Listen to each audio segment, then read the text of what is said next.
கர்த்தருக்கு முன்பாக நிற்கிற நீங்கள் எந்த நபருக்கு முன்பாக தலை குனிஞ்சிருக்க வேண்டிய அவசியமே கிடையாது.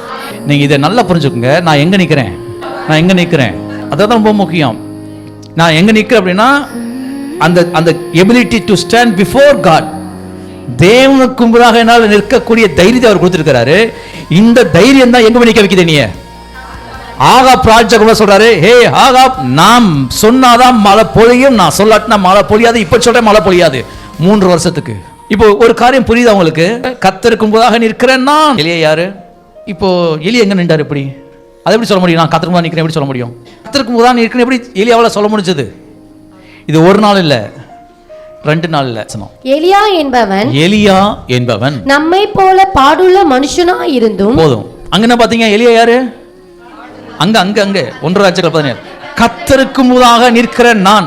எலியா யாரு? தீர்க்கதரிசி. ஆனா இங்க என்ன போட்டுக்குது? அவன் நம்மை போல பாடுள்ள மனுஷன். அவன் நம்ம போல ஒரு ஆர்டினரி பர்சன். அவன் வந்து ரொம்ப அப்படி ஸ்பெஷல் கிடையாது.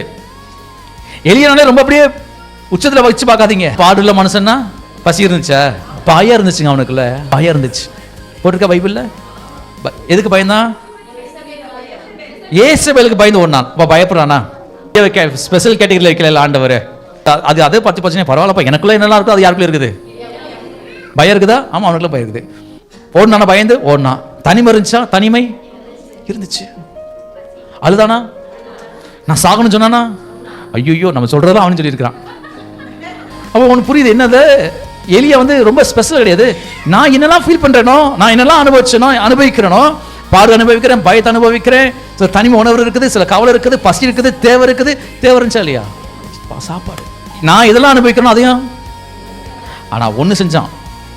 பாடுகள் வெளியவள் இருந்தாலும் அவன் சொல்றான், நான் எங்க நிக்கிறேன்? என்ன சூழ்நிலை இருந்தாலும் பரவாயில்ல, நீங்க கர்த்தருக்கு முன்பாக நில்லுங்க.